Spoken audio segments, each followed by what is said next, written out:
Selamat pagi, perkenalkan nama saya Nefrida M. Lumban Gaul, NIM 1702055.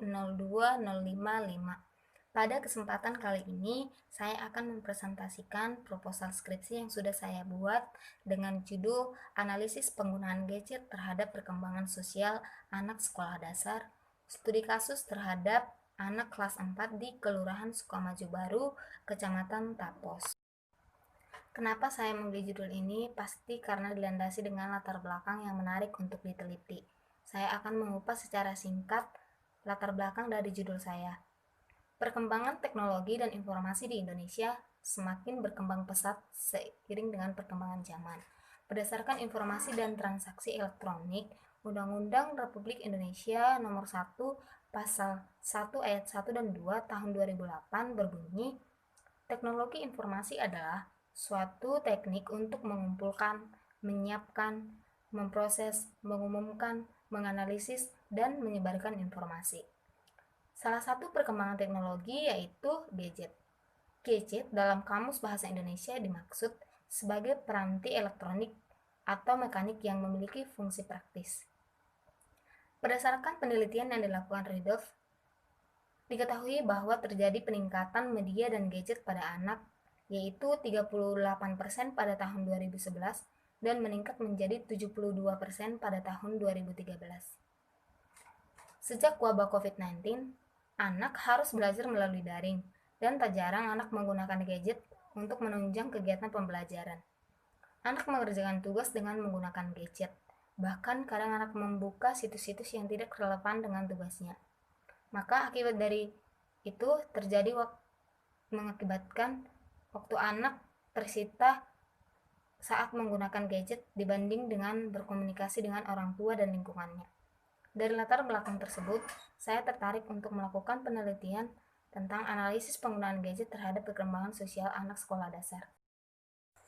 Rumusan masalah dari penelitian yang akan dilakukan adalah: yang pertama, bagaimana bentuk penggunaan gadget pada anak sekolah dasar di Kelurahan Sukamaju Baru, Kecamatan Tapos. Yang kedua, bagaimana pengaruh penggunaan gadget terhadap perkembangan sosial anak sekolah dasar di Kelurahan Sukamaju Baru, Kecamatan Tapos. Yang ketiga, bagaimana upaya orang tua untuk mengontrol penggunaan gadget terhadap perkembangan sosial anak sekolah dasar di Kelurahan Sukamaju Baru, Kecamatan Tapos.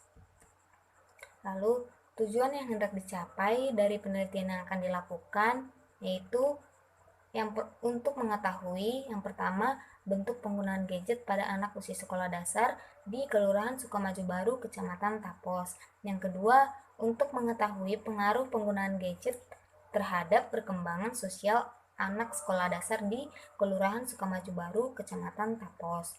Lalu yang ketiga, untuk mengetahui bagaimana upaya orang tua untuk mengontrol penggunaan gadget terhadap perkembangan sosial anak sekolah dasar di Kelurahan Sukamaju Baru, Kecamatan Tapos. Selanjutnya, manfaat dari penelitian ini yang pertama bagi peserta didik, penelitian yang akan dilakukan diharapkan dapat membantu peserta didik untuk memanfaatkan penggunaan gadget sebaik mungkin untuk meningkatkan perkembangan sosial yang baik antara hubungan anak dengan orang tua, guru, dan lingkungan sekitar. Yang kedua, bagi orang tua, penelitian yang akan dilakukan diharapkan dapat memberikan pengetahuan kepada orang tua tentang pengaruh positif dan negatif dari penggunaan gadget terhadap perkembangan sosial anak, sehingga orang tua mampu memberikan pengawasan kepada anak saat menggunakan gadget dan memantau hubungan komunikasi antara anak dengan orang tua atau masyarakat dan lingkungannya.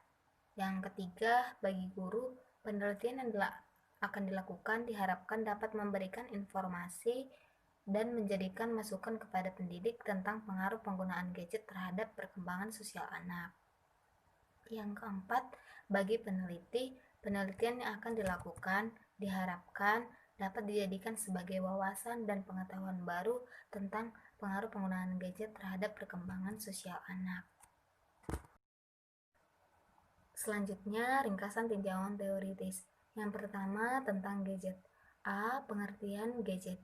Menurut Garini dalam Rohma 2017 halaman 7, gadget merupakan perangkat elektronik berukuran kecil yang memiliki banyak fungsi. Jadi karena ukurannya yang kecil, jadi memungkinkan dan praktis untuk dibawa kemana-mana. Dan di dalam gadget ini dilengkapi dengan fitur-fitur yang menarik yang memberikan kesenangan bagi penggunanya. Yang B, jenis-jenis gadget. Menurut Irawan dan Armayanti dalam Jurnal Nasional Annals Volume 8 nomor 2 tahun 2013 halaman 32, jenis-jenis gadget yaitu seperti iPhone, iPad, handphone, dan lain sebagainya. Bagian C, manfaat penggunaan gadget. Menurut Syarifuddin 2019, halaman 276 sampai 277, gadget memiliki fungsi dan manfaat yang relatif sesuai dengan penggunaannya, yaitu yang pertama sebagai komunikasi. Jika zaman dulu manusia berkomunikasi melalui surat yang memerlukan waktu yang lama atau berhari-hari untuk sampai di tempat yang dituju. Sekarang di era globalisasi ini manusia dapat berkomunikasi dengan mudah, secara cepat, praktis, dan lebih efisien dengan menggunakan gadget seperti handphone. Selanjutnya, sosial. Saat ini gadget telah dibekali banyak fitur-fitur dan aplikasi yang canggih yang memungkinkan kita untuk dapat berbagi berita, kabar, cerita, sehingga dengan memanfaatkan kecanggihan gadget tersebut dapat memperbanyak teman dan memperluas jalinan hubungan dengan kerabat yang jauh dalam waktu yang relatif cepat. Yang ketiga, pendidikan. Pesatnya perkembangan teknologi memungkinkan peserta didik untuk bisa belajar dimanapun dan kapanpun tanpa dibatasi dengan dinding kelas. Mereka tidak hanya fokus pada buku, namun melalui gadget mereka dapat mengakses berbagai ilmu pengetahuan yang mereka perlukan. Lalu yang kedua, pengertian perkembangan sosial. Poin A, pengertian perkembangan sosial. Menurut Farida Mayer dalam Yumi Ariston F. 2018 halaman 88, perkembangan sosial merupakan proses belajar untuk menyesuaikan diri terhadap norma, moral, tradisi, menjalin suatu kesatuan, saling komunikasi, dan bekerja sama. Poin B, faktor yang memengaruhi perkembangan sosial. Menurut Harlock dalam Rahdan Witarsa 2018 halaman 14-16, faktor yang memengaruhi perkembangan sosial anak yaitu dari keluarga dan dari luar keluarga. Jadi perlakuan dan bimbingan orang tua pada anak sangat berpengaruh terhadap perkembangan sosialnya di berbagai aspek kehidupan atau norma-norma kehidupan bermasyarakat, serta mendorong anak untuk memberikan contoh bagaimana hidup sebagai makhluk sosial dan menerapkan norma-norma yang sesuai dengan kehidupan sehari-hari. Poin C, dampak penggunaan gadget terhadap perkembangan sosial anak. Menurut Navitasari W. dan Kotima N. dalam Sujianti 2018 halaman 55-56, keasikan dalam bermain gadget membuat anak lambat laun melupakan kesenangan bermain dengan anggota-anggota keluarganya atau lingkungannya. Hal tersebut tentunya berdampak terhadap perkembangan sosial anak. Selanjutnya, ada metodologi penelitian.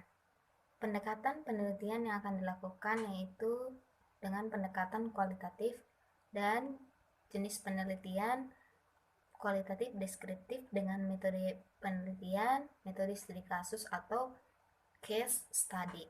Menurut Raharjono 2017 halaman 3, studi kasus adalah serangkaian kegiatan yang dilakukan secara intensif, terperinci, dan mendalam tentang suatu program, peristiwa, atau aktivitas, baik dalam tingkat perorangan, sekelompok orang, lembaga, organisasi, untuk memperoleh pengetahuan mendalam tentang peristiwa tersebut. Kemudian desain penelitiannya yang pertama, observasi awal penelitian, yang kedua, menentukan latar belakang, yang ketiga, membuat rumusan masalah, yang keempat, pelaksanaan penelitian, yang kelima, pengumpulan data, dan yang terakhir, membuat simpulan. Kemudian subjek dan objek penelitian. Subjek penelitian ada 4 orang anak kelas 4 sekolah dasar di Kelurahan Sukamaju Baru, Kecamatan Tapos. Lalu objeknya analisis penggunaan gadget terhadap perkembangan sosial anak sekolah dasar.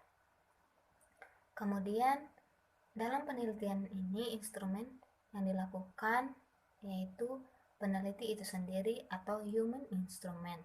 Namun, setelah fokus penelitian menjadi jelas, maka kemungkinan dikembangkan instrumen penelitian yang diharapkan dapat melengkapi data dan membandingkan data yang telah ditemukan melalui observasi dan wawancara. Sugiono 2013 halaman 223. Selanjutnya, teknik pengumpulan data dalam penelitian yang akan dilakukan yaitu A. Observasi. Menurut Sugiono 2013 halaman 145, observasi adalah cara mencari keterangan atau data yang dilakukan dengan melakukan pengamatan dan pencatatan secara sistematis terhadap gejala-gejala alam yang sering dijadikan sebagai sasaran pengamatan. Jadi nanti di observasi ini saya akan mengamati gejala-gejala atau peristiwa terkait penggunaan gadget di Kelurahan Sukamaju Baru, Kecamatan Tapos. Yang B. Wawancara atau interview. Menurut Meriam dalam A. Cheder Alwansyah 2015 halaman 107, wawancara adalah percakapan dengan tujuan untuk memperoleh informasi dari responden. Nah, dalam wawancara ini nanti saya akan mewawancarai orang tua anak dan lingkungan sekitar anak. Kemudian kuesioner dan angket. Menurut Sugiono 2013 halaman 142, kuesioner adalah teknik pengumpulan data yang dilakukan dengan cara memberikan pernyataan atau pertanyaan tertulis dalam lembar kertas atau sejenisnya dan disampaikan kepada responden untuk diisi tanpa intervensi dari pihak lain. Jadi nanti kuesioner ini bisa saya lakukan dengan menggunakan Gform. Selanjutnya D. Dokumentasi. Menurut Ridwan 2014 halaman 58 mengemukakan bahwa dokumentasi ditujukan untuk memperoleh data langsung dari tempat penelitian meliputi buku-buku yang relevan, peraturan-peraturan, laporan, foto, dan dokumentasi yang relevan.